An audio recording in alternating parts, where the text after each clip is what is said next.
All right, so it looks like we are live, talking with Christopher Waters. Christopher is it Chris or Christopher?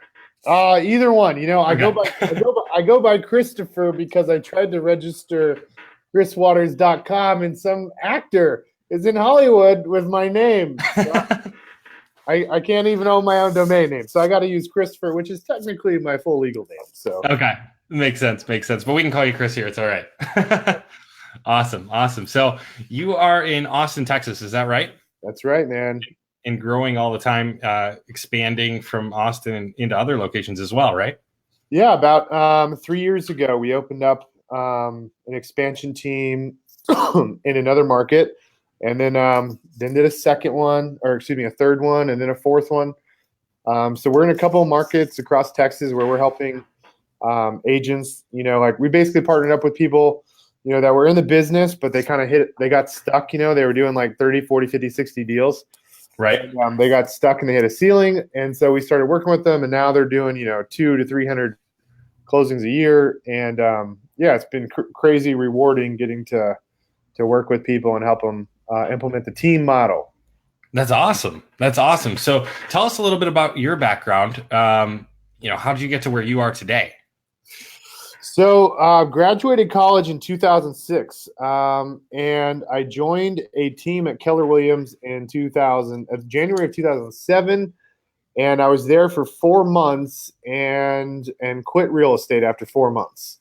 To be honest, there were two things going on. Like one, I saw a ceiling very quickly for me on this Mhm. team, and I was just 21 years old, super ambitious, had massive goals, wanted to make $1 million a year by the time I turned 30, and Mhm. I was like, man, I don't see this happening on this team. So I got out. But I'd also like to tell you, the team I was on was great, but I didn't have a lot of humility at that Mhm. stage in my life. Being 21 years old, I thought I knew it all, and so I also was not very coachable. So that was also another problem. So, anyways, I got out and got involved in the oil and gas industry, doing what's called landman work. So, like, my job was to go and track down mineral rights owners of mineral rights, Mhm. and so I did that for like 2 years. I was incredibly miserable. I mean, I hated life. And in 2009, I opened a bar and restaurant. Had never been a bartender, waiter, none of that, and I lost every dollar to my name. And it was the most humbling experience of my life. Wow. Um, I mean, to say I was broke would be an understatement. I owed so many people money, it wasn't even funny. I had saved every penny to my name for like the previous, 4 or 5 years to be able to do this, and I literally lost it all. And I mean, I'm like, it's kind of embarrassing to share this, but I was literally sleeping at the time on my girlfriend's couch. I remember this like it was yesterday. I was on this red IKEA couch, and I remember breaking the legs of this couch and moving it into her new apartment. And so I was sleeping on this red IKEA couch held up by phone books. And Wow. it was an incredibly humbling experience. And I, for whatever reason, like just could not go and work for anybody. Like I just, I guess I'm almost unemployable. I guess I couldn't find myself to do it, and I had too much pride to go live with my parents. Mhm. And so in 2010, I just started becoming a cold calling ninja. I just started like calling expireds and withdrawals. The market was horrendous in 2010. Mhm. So tons of expireds and withdrawals, and started, closing deals, creating some revenue. And then in the summer of 2010 is when I started implementing this thing I call our brand ambassador program. And I quickly raised a lot of money to finance our lead generation. And Okay. that was the first domino that really, helped our business explode because, between the summer of 2010 and the summer of 2013, in those 3 years, we were able to net $1 million after all expenses. And Whoa. we did over 100 million in sales in the year 2014. And I stopped working with clients in the summer of 2013. So, what really started, propelling things was coming up with the brand ambassador program. And then, I started generating so many leads from, because I needed to spend the money that the people were giving me for our little marketing kitty. I had to spend the money. And so I started generating so many leads. I needed people to work those leads. And so it became a necessity for me to hire people. And so, I just really quickly replaced myself, took a hat off, gave it to somebody else, delegated a task. And, man, we grew super fast. We went to like 325 closings with, a very small number of agents, operated at a really high profit margin. And, now I'm like 8 years in, we'll do about 9 million in gross commission. 9 million in one location or in all your locations total? All of them. The one primary one will do like 6 million. The other three teams are pretty new. Like they're like one of them is only 6 months old. That team is 6 months old, and the guy basically went from zero to he'll do about 125 closings this year in his first year. And then we have a team in San Antonio. That guy moved to San Antonio. Wasn't even from San Antonio. Had been a realtor for 2 years. We partnered with him. He'll do about 250 closings in his second year, which was faster. He did it faster than I did. And then our third team is 3 years old in a very small market. That one will be just shy of 200 closings. So, across all three teams, about, 12 to 1,300 closings. That's amazing. That's amazing. And you guys comment below how many closings you're currently doing each year. Let's see where everybody's at who's watching right now. That's just incredible. So I think the thing you mentioned there was a shift, right? When you started getting the brand ambassador program going. Yep. And for everybody who's watching, again, if you guys are watching live, hashtag live in the comments. If you're watching the replay, hashtag replay in the comments below.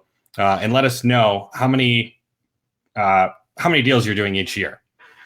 But going back to the brand ambassador program, so tell us a little bit about that. Like, how did that suddenly shift you into the momentum you were able to continue to now be doing 1,300 deals a year?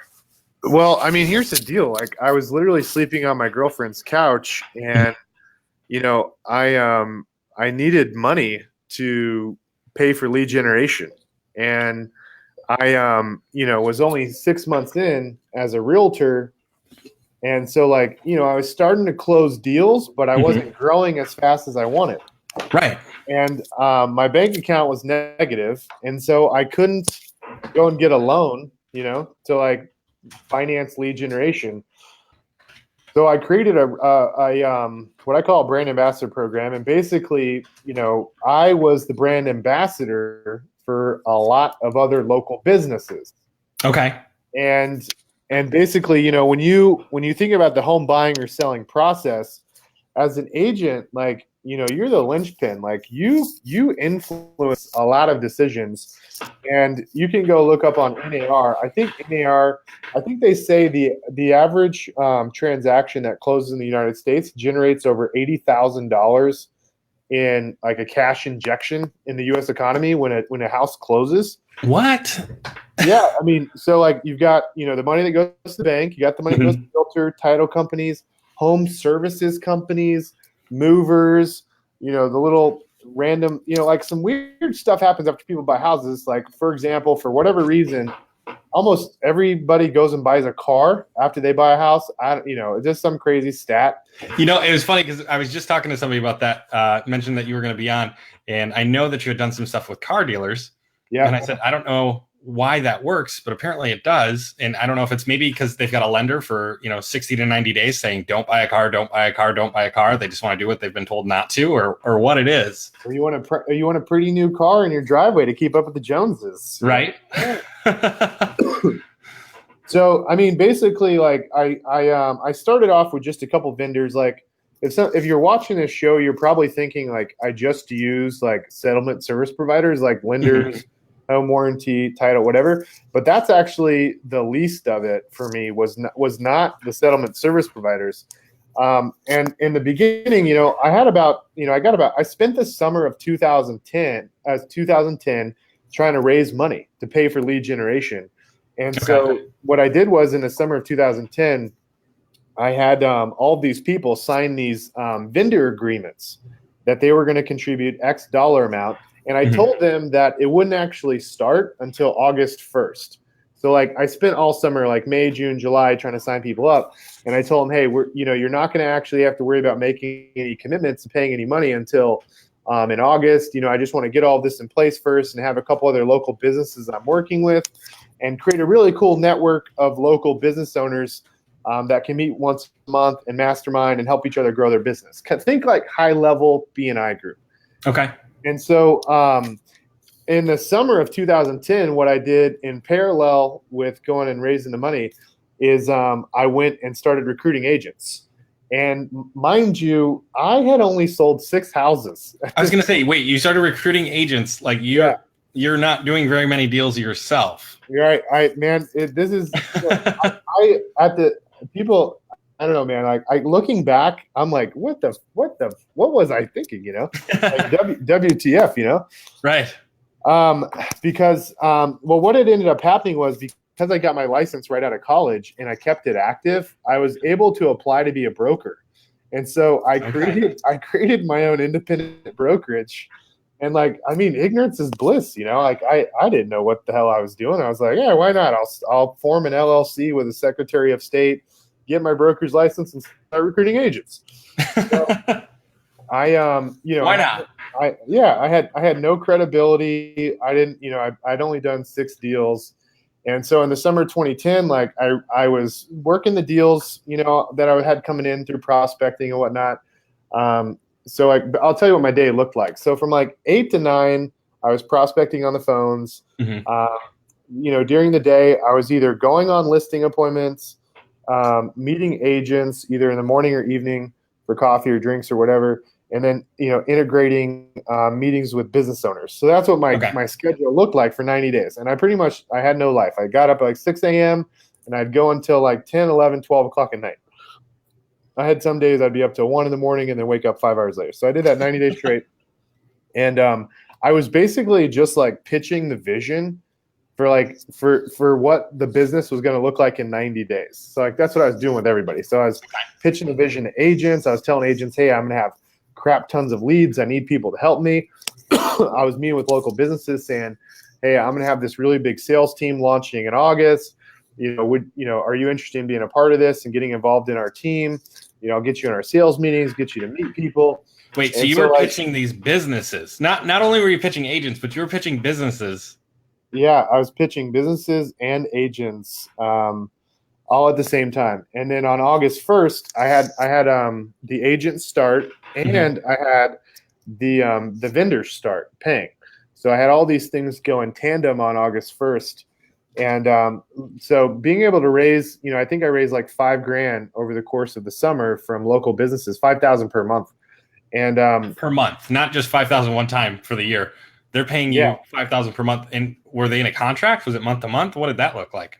Yeah, so my vendor agreement thing said you could cancel at any time. It says it's a 12-month agreement, but they can cancel at any time if they're unhappy. If you guys could use $5,000 to pay for your lead generation each month, comment 5,000 below. Let us know that would be a good thing in your business. I can't imagine somebody not wanting an extra 5,000 to pay for lead generation. Yeah, I mean it's what's amazing is people ended up sticking to our brand ambassador program, not even for referrals. The reason people stay on board is because we do a monthly little roundtable mastermind. And the amount of information and the nuggets that get exchanged, the knowledge that gets exchanged among these local business owners is mind blowing. We have a CPA, we have a financial advisor, we've got some guy that owns a dealership and does tons of advertising, and he talks about how he tracks things and they're selling 120 cars a month or something crazy like that. It's everybody adds value to the group, and it over the course, it took a long time to get to this point. I mean, we generate about $360,000 a year just in Austin through our brand ambassador program now. Wow. And and then the other cool thing is not just the money, but we get lots of referrals coming to us.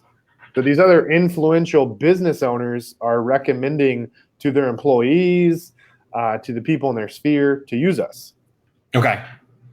So you're bringing in roughly $30,000 a month. It's a little over 30,000, yeah. Over $30,000 a month, and is that all goes towards lead generation, or has that kind of become its own business now? No, I mean, honestly, we put every dollar into lead generation. I don't pocket any of it. Mhm. It's all to help from a co-marketing perspective with each of our vendors. That's awesome. That's awesome. And so, I mean, what was the shift from being able to not have any lead generation money, living on that red IKEA couch with the phone books holding the thing up, to being able to talk a business owner into paying you money every month for your lead generation? Yep. I mean, what I did is like, I kind of thought of myself as like a pseudo marketing agency, I guess. Mhm. And, there's all these things I'm giving to consumers. Like, I'm giving them a buyer guide when I meet them for the first time, a seller guide when I meet them for the first time. I've got my website I'm driving traffic to, my Facebook page. I was sending out like an email newsletter once a month. At that time, using some crappy mail service, but I sent it out once a month. Mm-hmm. So like I had all these touch points with consumers. And so if I could integrate these businesses in there with with the advertising, like it's a win-win, like the businesses I trust with, to refer to my clients, like it gives them an opportunity to get in front of my database. And, the hinge of buying or selling a house creates an opportunity for a lot of people in the home services business. For sure. And like out of that 5,000, I mean, how many businesses made that up? Was that $5,000 businesses, or was that, 50 businesses at $100 a month? Or, I mean, what were you doing and what are you doing now? Yeah. So I had a roofer throwing in $500. Mm-hmm. I had a insurance company throwing in $250 a month. I had a home warranty company throwing in $250 a month. I had a lender throwing in $2,500 a month, and then I had a financial advisor throwing in $100. I had a accountant throwing in $100, a bookkeeper throwing in $100. Again, this is like circa 2010. Right. Who else did I have? And this is in the point where like the real estate market had just crashed. So it's not like today where real estate is booming. It would probably be a lot easier to talk to a business today than it was in 2010. Yeah. After they just saw like the entire collapse. Yeah. The other thing is like, I wasn't hitting people up for a ton of money, like I was like anywhere from like on average, like $100 to $500. Like the other one was a foundation company. So like we have lots of foundation issues in Texas. And so the average foundation costs like $10,000. So I told the foundation company, I was like, hey, look, if I can refer one client to you, like, once every other month, and you get a $10,000 sale, would that be worth you spending $1,000? And they're like, of course it would. That'd be like trading a dime for a dollar. I do that all day long. So that, I mean, that's kind of, the positioning I used, and, and so, it needed to be a win-win for everybody. There were vendors I didn't send deals to, and it was like the mastermind group, like once a month we met. It started off at breakfast at this breakfast place, and it was like a round table of like 8 of us. And, it was, they were actual like local small business owners, like not the employees, but the actual business owners. And, like we made it like industry exclusive. So like one roofer, one, granite countertop company, like one of each. Right. And so I have basically drilled it down to about 25, 26 people or business types. It's about 25 to 26 businesses as an agent you can go to and get them to be a part of your brand ambassador program. There's about 25, 26. And and on average, like depending on how big your business is, if you're a single agent, you can probably start off anywhere from $100 to $250 per business. And the thing that I think, it's hard for people to get their mind around is they're like, why would I do this for 100 to 250 bucks? Like, why would I spend my time to go get 100 bucks a month or 250 a month?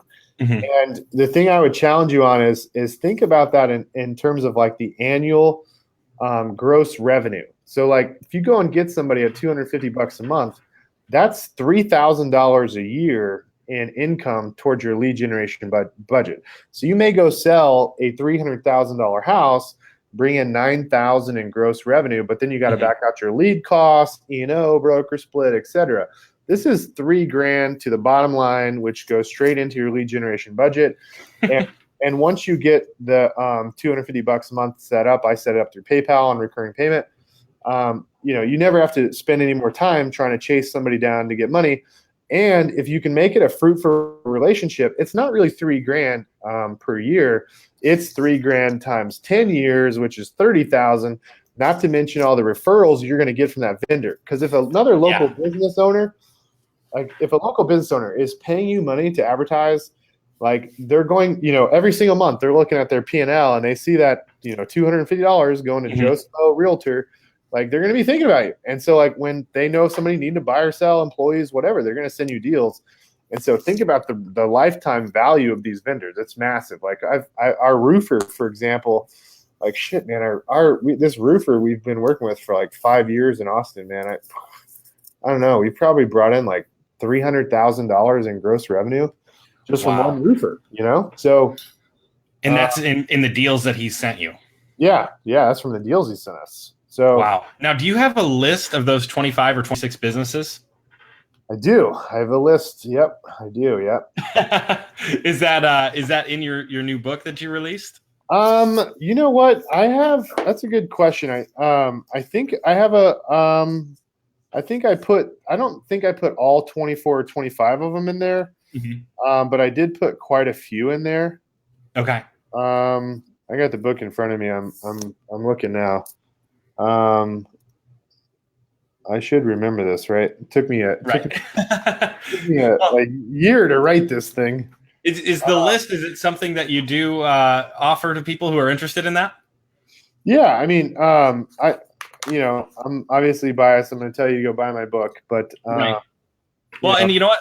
Let's cover that really quick. For anybody who's interested in the book, comment book below. I mean, Chris, there's got to be something you can do for us with this book. I mean, where can they get it, or what do they got to do to get this? Yeah, so I mean, it's a legit book. This is like 200 plus pages. It's not some bullshit ebook.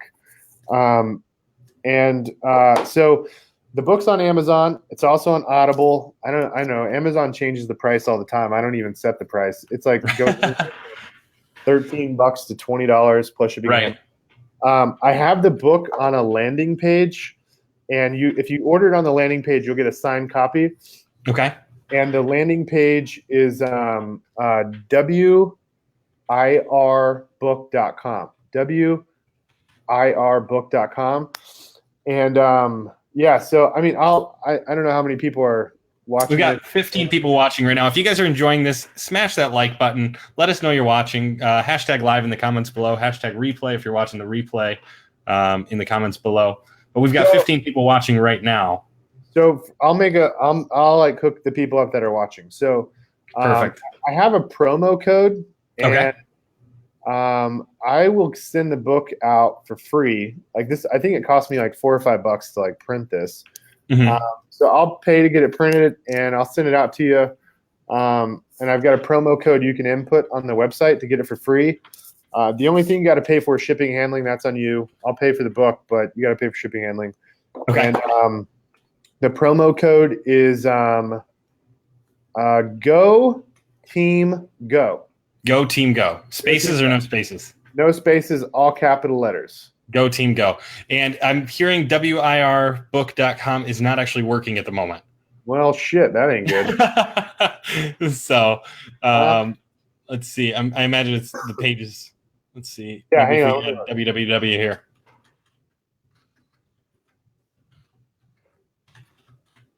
Always technical difficulties when you're live. It's just how it goes, man. Okay, I will email my web guy on my team and make sure that gets up. Okay, perfect. So we'll make sure that that gets up. It's a And simple landing page. And then if you buy the book online, or you're not buy, I'm going to give it to you free. Just pay for the shipping handling. If you order it, you also get an invitation to a private Facebook group. really, And I've got about 300 people in there, and there are people all across the United States that are, that own teams and are building teams, and like people in there are doing anywhere from 100 deals to 1,000. So it's very team driven, specific about building the team business, the team model. So you get an invitation for that too. awesome. So they are getting the book for free. All you got to do is cover shipping and handling. Again, it's wirbook.com, and it'll be up in a little while with the promo code GoTeamGo. So we've got all that there. Perfect. So, and then that's going to have a lot of that information basically for the businesses that they need to go to. I mean, what are some of the basic businesses that they should be going to? Yeah, I mean, the no-brainers, which you guys probably already know about, are escrow companies, title companies, lenders, home warranty, homeowners insurance. It's super important to make sure you're compliant. Like you set up, RESPA and CFPB compliant documents. It's important you're not steering customers. So it's super important you get all of that compliance stuff worked out. But where did you go to find the compliance information on all that? So I really leaned on the lenders. Like I have a small team. I don't have like an entire legal team. Right. These mortgage banks, they've got big legal teams. And so I really leaned on them to help put together a compliant agreement. But in terms of non-settlement service providers, which is really the real juice, in my opinion, here are the big ones. So roofers, right? That's a big ticket item when you have to replace a roof. Okay. Foundation companies, siding companies, window companies, contractors that do like remodels and things like that. Right. They sell big ticket items when they have a transaction occur with the customer. Like landscape install companies, irrigation install companies, like these are big ticket items. When you recommend them, HVAC is a good one. Depending on where in the country you are, there's some people that have like basements and stuff. I don't know how all that works, but like asbestos and all that kind of stuff is like a big deal. Plumbers are a really good one. Okay. Lots of plumbing repair jobs when you get a house under contract and you do inspections. What else? The car dealership one. So basically, let's hear about this. So we have this closing gift basket that we give to our clients at the closing table, and we had each of our vendors put in a gift card into that closing gift basket. So imagine you buy a house, and then I give you like $1,000 in gift cards. It's a pretty damn amazing closing gift basket. For sure. And so with the dealership put in a $500 gift card, if you purchase a car from the dealership. So wow. That's also how the businesses track. Like you're sending them deals by using those gift cards. And I imagine that's pretty important, is that they're able to track that something's happening. Absolutely. So, there's a lot of little, nuances about the brand ambassador program we've learned through the years. And so, the closing gift basket's a big one, getting these gift cards. I didn't have that in the beginning. I added in later in, and it was a win-win. Our customers loved it, and it was great for the business owners because that's how they could track the results. The car one going in the closing gift basket, that was like it was crazy. I mean, how many people would turn around and buy a car after they bought a house? So especially first-time home buyers, like a lot of first-time home buyers buy cars after they close on the house. That's funny. So, anyways, I think actually, now that I think about it, I think I did it when I bought my house. Because I've been looking at a car for a while anyways, and then I had 90 days where I couldn't get one anyways, so it was finally time. I'll share a huge aha with people. So when you think about people that advertise on the TV, right? Like you go home after work or whatever, and like you see car dealerships hammering the TV, you see the mattress companies hammering TV. You see the furniture companies hammering TV.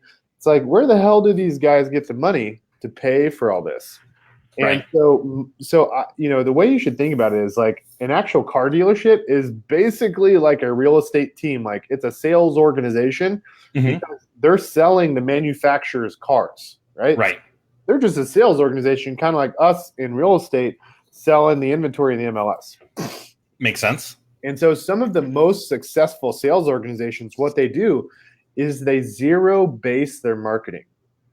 They Okay. zero base their marketing. And so the big aha is that these mattress companies, furniture stores, car dealerships, they literally get hundreds of thousands of dollars to pay for their advertising. So car dealers, for example, they get their money from the manufacturers. They get them from the companies that finance the cars. The Hmm. third party warranty companies that you get offered as an option when you go to buy a car. Okay. Those guys offer money to car dealerships. Same with the mattress companies. They got these 10-year warranties you can buy. The manufacturer of the actual mattress is giving money to that local dealership per se. And same with furniture companies. The manufacturers of the furniture are getting co-op marketing dollars from the manufacturer. So there's the most successful organizations through co-op marketing dollars are able to zero base their marketing so that they can grow exponentially faster. Absolutely. And would you say that's one of the biggest keys to how you've been able to grow so fast?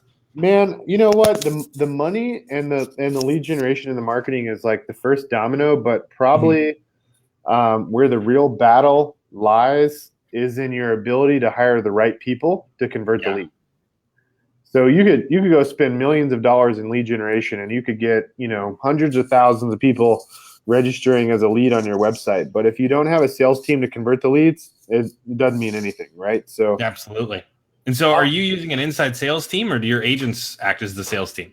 so on the listing side, we have an inside sales team. Okay. On the buy side, we actually have our buyer agents on a lead rotation schedule, and Mhm. they have to work that lead rotation schedule and convert the leads coming in. So they serve as both inside sales and outside sales Mhm. on the buy side. We've tested ISAs and lead coordinators on the buy side and lead scrubbers and all that, and it does work. But Right. but the thing is like typically in the real estate team model, when you hire new agents, they typically start out on the buy side. Mhm. And so their conversion rates aren't very good because they're still learning and developing their skill set. Right. And so it becomes very expensive for the business to have ISAs setting appointments for new buyers agents that aren't quite good enough to like close every deal. You know what Well, I mean? and then the hard part there is that you've got these new agents that all of a sudden they're not so excited to come join your team because they know that they're not going to get leads or appointments for 90 days, 6 months, whatever, because they don't have those skills. Right. So I've heard that with teams as well. Yeah, I mean, it's my opinion is depending on what stage of the development curve you're at in your team, Mhm. it's important you take that into account, what phase of the growth you're in. So that's actually how the book is structured. So the book is structured into these 3 phases of growth. Okay. And when you're in the first phase of growth, like deal 0 through 150, your team is very new in the sense that they're still trying to hone in their sales skills. Now, Makes sense. if you've got a team of like 3 or 4 people doing 150 deals, and you guys have been together 5 years, different story. Mhm. But if you're scaling up and you've got a team of 10 to 15 agents and you're doing 150 deals, you're probably still developing their skills. And so I think spending what you want to really focus on the lead generation side is making sure you keep your cost per lead as low as possible when you're in the first stage of growth, because you're trying to wait for your agents to hone in their skills and develop their conversion skills and learn best practices for lead follow-up. Makes sense. Makes sense. So that's the second domino, is the salespeople being able to convert those leads. Yeah, and it's honestly like, so there's 7 key departments in the team model. And where do you get all of the knowledge that you have about the 7 key compartments? I mean, is this stuff that you've come up with on your own, stuff you've learned over the years? I mean, where have you built that into those 7? You know what? So I went through all the coaching. I mean, I've spent hundreds of thousands of dollars and gone to masterminds, and I paid for all the coaches. I've been through all of them. and I learned a lot from them. Right. The MREA book Gary Keller wrote was like a big inspiration to me. Mhm. But I had 3 ahas that were the 3 biggest secrets, in my opinion, that nobody was talking about. No coaches, no book, like nobody was talking about this. They didn't talk about it at any of the events. Mhm. And these 3 secrets were really the things that helped propel me. And 2 of those we've already talked about. One, financing, And lead generation. if people want the third one, by the way, you guys comment 3 secrets below if you want to know what this third secret is, and you can give us maybe a brief overview.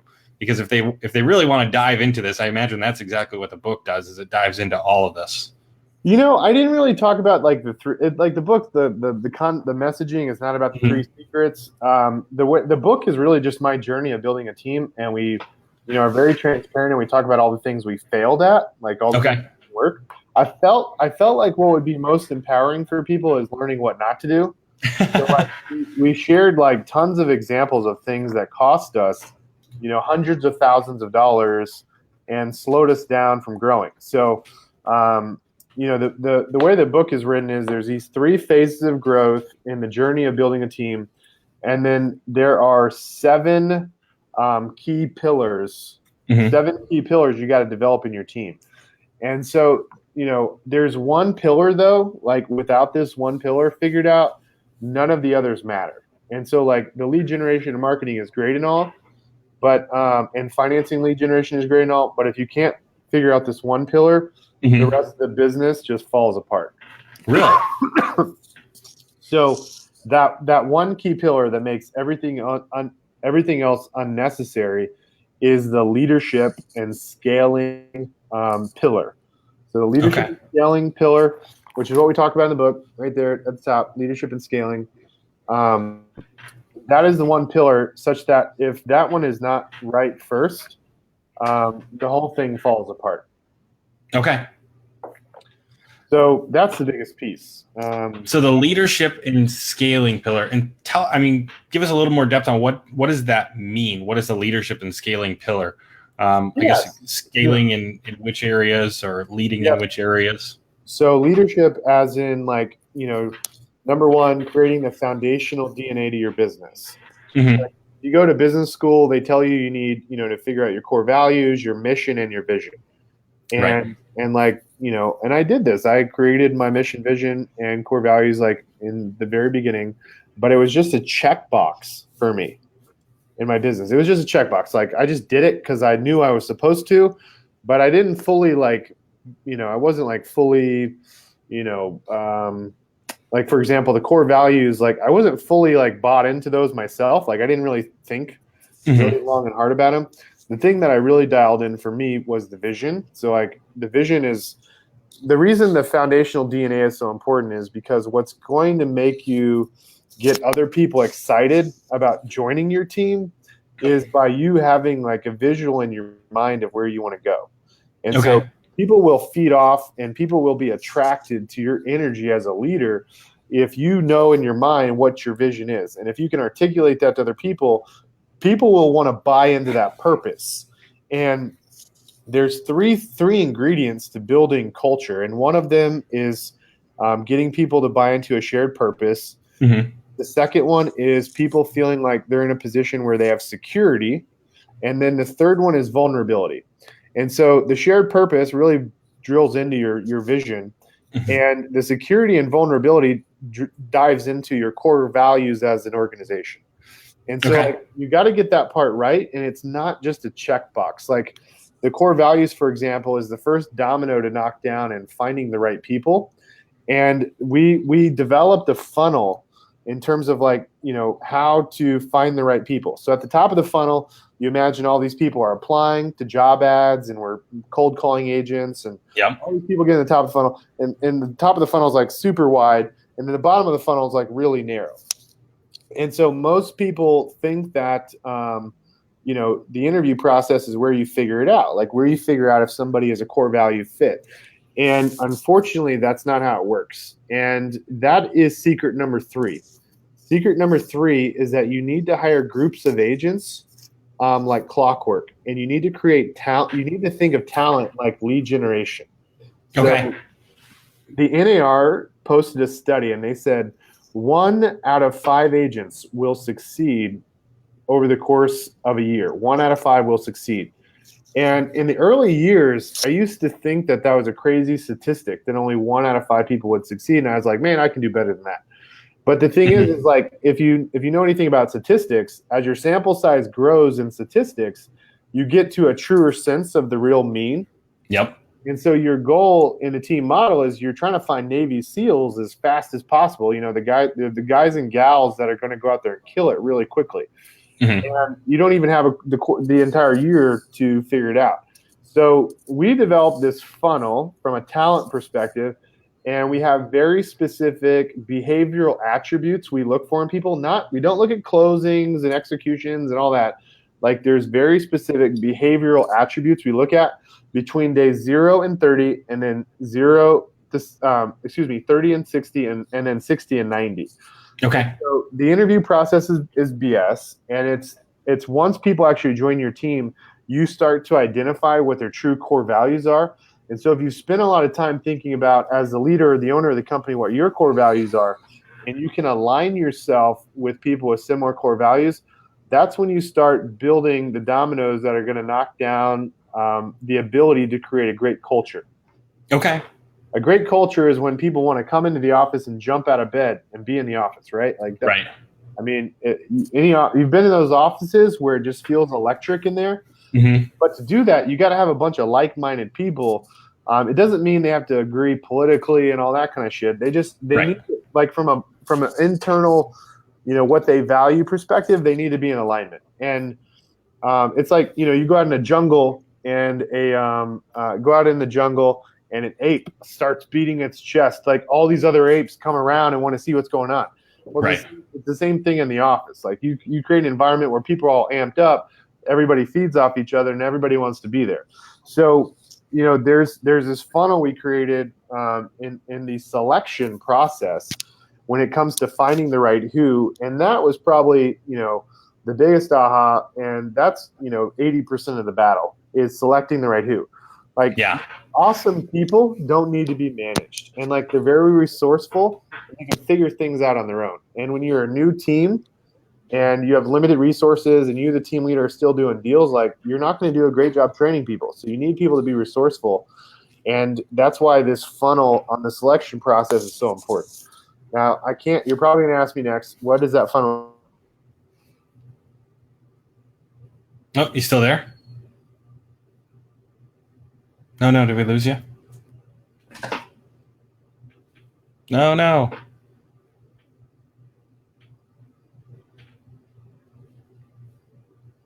Uh-oh. Chris, can you hear us? You guys, we're going to try and get Chris back here. In the meantime, if you're enjoying this, stick around. Make sure #live below if you're watching live, #replay below if you're watching the replay. And if you're watching the replay, we're going to figure out, how much time it takes to get Chris back on, and we'll put that in there so you know where to skip ahead to. But anyways, guys, this is amazing information. I hope you guys are taking notes. I hope you're writing this down. This is incredible stuff. We're going to see if we can get Chris back here just 1 second. And I hope everybody's going to go and get that book as soon as that is up. Let's see here. There he is. Okay, perfect. Sorry, computer. No worries. All right, so we're back. Sorry. My bad. All good. So yeah, you were saying the next question I might ask you is about the funnel. Yeah, I mean, so that takes about an hour and a half for me to explain. I don't have enough time to go through that on the phone or on this chat deal. No worries. I mean, step one is like, I'd recommend people get the book. Happy to send out that free copy. Use that promo code. My goal is I just want to find other people across the U.S. to connect with that are interested in implementing the team model. And so tell us a little bit about that. You're currently looking to expand more into different parts of the U.S. Is that right? Yeah. Yep. So I mean, I'm talking to some people in Canada and some New Zealand and Greece, and like I got some pretty cool people. I've met since launching the book. We've sold a couple thousand copies, and it's opened up a lot of doors. Mhm. Yeah, I mean, I'm ultimately trying to find other people that want to implement the team model. Tony Robbins, I think he said it best. He said, the shortcut to success is finding someone that's already doing what you want to do and is where you want to be at, and go duplicate what they're doing. And Right. then once you've established a foundation, that's when you can innovate and improve upon a proven system. Yeah. So, I mean, what does that look like? Because I think that's usually, we get a lot of people that come in here and they're like, should I join a team? Should I not join a team? Right. And I think that's one of the questions a lot of times is they see somebody like you and where you're at and they want to be there, but they go, well, how can I be there if I'm working for the guy? Right. Yep. Yeah. I mean, I think first, like, if you're a single agent, I think there's a lot of advantages to joining a team. Absolutely. If you're naturally entrepreneurial, right? Like maybe, go do what I did, I had sold 6 houses. Like I didn't have any credibility. I didn't even have an office. I was paying $99 a month for one of these like rent a conference room type deals, and recruited 20 people over the summer of 2010. So I think people have all these limiting beliefs around like why they can't recruit people. They think they need to do transactions. I only sold 6 houses, got 20 people on board. I mean, it's granted, I will tell you that from 2010 to 2011, those 20 people, we sold a total of 98 houses, and 80 of those houses were between me and one other guy, and the other 18 agents sold 18 houses. Wow. So it really goes back to those numbers you were talking about. So like in the summer of 2011, Mhm. I didn't tell this part of the story, but in the summer of 2011, I fired everybody except that one other guy. And so you're one Navy SEAL. Yeah. So I mean, that's where it was through massive failure that I like quickly discovered, how important the selection process is, and that's when we like really honed in like how do you identify the right people. Right. And that was something that just evolved and developed over years and years and years. And so now it's like, I mean, super drilled in. My average listing agent sells about 75. Like the worst performing listing agent I have sells about 75 homes, and the best performing listing agent sells about 125, 126 homes a year. Wow. So they're making good money on a team. Yeah, they're making really, really good money. And you guys are in Austin, Texas, which is one of the most competitive markets in the country. Yeah, I mean, there's, this is home to Keller Williams. Yep. 14, 15,000 realtors here. That means there's basically, one realtor for every 4 transactions. So actually, the average number of closings per agent in Austin is like 4 deals, like 3.5 to 4 deals. Mm-hmm. So it is crazy competitive. When an expired listing pops up, they get about 60 phone calls in the first 10 minutes. Yeah, I was going to say you guys have a lot of teams down there too, and that's the other thing is it's not just other agents in Austin. You guys have a lot of big teams that are doing big numbers. A lot of big teams, man. Lots of big teams out here. Really big numbers. So what are some of the things that you look for if somebody was watching this and they said, hey, I'd be interested in what you're offering there? What are some of the things that you look for, and how would people reach out to you? So basically, like what I figured out is that I basically have figured out like if someone's interested in working with me and like partnering with me on helping them build a team, the best way for us to go about doing it is under a trial period, like kind of like a 90-day trial. It's kind of like, you're going to date a girl before you marry her, right? Right. So we do like a 3-month trial working together. And so like, we don't join forces. We don't, you stay at whatever company you're at, keep doing what you're doing. And like, we work together for 90 days and we have kind of a pseudo coaching relationship, if you will, for 90 days to see if it's a win-win. Like if we're driving and you think you're getting value, I feel like you can implement. And so at the end of 90 days, then we decide like, hey, is this something we want to, turn into a longer term business relationship?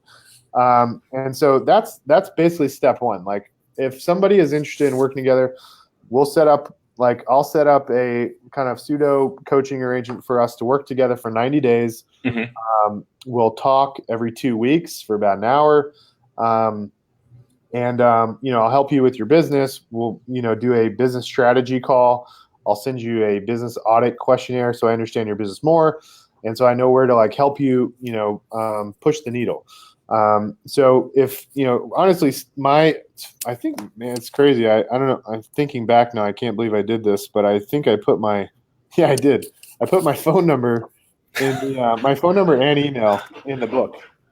Well, maybe that's a good barrier to entry, right? If somebody's actually interested in working with you, they should go get the book so they can get your phone number and email.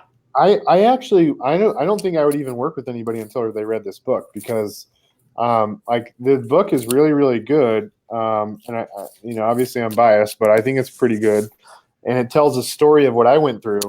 And the reason, and actually, there's only one chapter I really want everybody to read, and it's the preface to the book, and it says, "Here are 5 reasons you shouldn't read this book." 5 reasons not to read the book, and you want everybody to read it. And in the reasons, I think this should be a wake up call for people, because like building a team is incredibly difficult. And I think a lot of people think they want to build a team, but they don't know what goes into it. And so, I just try to tell people, the 5 top reasons why you don't want to do this. And it's not easy. So, there's massive sacrifice that goes into building a team the right way, in my opinion. And so I just try to set the expectation up front of how difficult it is in the preface of the book. So, anyways, makes sense. Well, we've got like 3 minutes left. If anybody has questions, make sure to put those down below in the comments so we can ask those questions, or we can ask them even afterwards. Try and get them answered in the comments.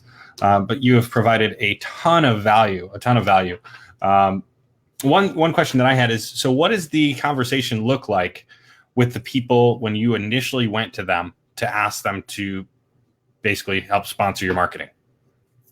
Because you probably didn't ask them to go pay for your marketing. So your question is basically, how did I get people to say yes or get them on board? Yeah. I mean, what did that conversation look like? So first, what I did was I started going on Yelp and Google to see who was spending money. I went to go see who was spending money on lead generation. So, like for example, on Yelp, did their business have the word ad next to it, or on Google, did it have the word ad? Did it have ad? Was it a sponsored ad? And so I first contacted business owners and I said, "Hey, my name is Chris Waters. I'm a local real estate agent. I've got a growing team, and I noticed you were spending money online. It looks like you're interested in getting more leads for your business. I wanted to talk to you about maybe something we can go in on together to help each other's business grow. Would you like to have coffee and meet?" So that was my script on the phone. Okay. And when I met with people in person, I did a lot of research about their business, and I tried to come from a place of contribution, and just give them some like tips and advice, things that they could do to plug some holes in their business. Like maybe I find out like they don't have a Google Places page set up, or if it's a home services business, they weren't on house.com. There's little things I was looking for to see if maybe I could just add a little value, to like share a little nugget with them, so they knew I was coming from a place of contribution. And then, some people would sign up right away and they were easy. And then some people were like very hesitant. And so the people that were more hesitant, I said, "Hey, why don't you come to one of my morning masterminds for breakfast and meet some of the other people?" And, that kind of helped extend, and set the next meeting, if you will. And it also, like, again, came from a place of contribution, because they were getting to meet some other local business owners. And, so at that point, once, like, for example, if they were hesitant at first, when they came to the mastermind, at the end of the mastermind, again, it started off small in the beginning. I only had 4 or 5 people. At the end of it, I'd say, "Hey, why don't we work on doing a joint collaborative marketing initiative to help each other grow our business? Let me share with you this program I created where I can advertise your business in tandem with the things I'm doing to get in front of buyers and sellers who are likely to use your service after they close on a house." Oh, that's awesome. So that's ultimately, like, kind of in a nutshell, real quickly, what I was doing. But again, there's tons of nuances. I mean, I typically work with somebody I'm putting the brand ambassador program together for like, 3 months. Like it's a lot of coaching. I give them my vendor agreement, my slide deck, my presentation. We work through objections. I mean, there's a lot of work to it. But I mean, hopefully the people on here now, they've gotten a few nuggets, and maybe they've got a little ammunition to get started. Exactly. Well, thanks again so much. And people who want that book, they can go to wirbook.com, promo code GoTeamGo, and that'll be up hopefully in an hour or so. Yeah, it should. I'm gonna find out. I'm gonna find out in a second why it's down. But wirbook.com, and then it's also on Audible. You can buy it on Audible. You can get it on Amazon. But wirbook.com is a landing page we created with the promo code. Perfect. If you buy it on there, you get a signed copy. You'll get the invitation to the private Facebook group, and then the book's free, except shipping handling, if you order it on there too. So awesome. Well, stick around. Thank you everybody who watched, and we will see you next time.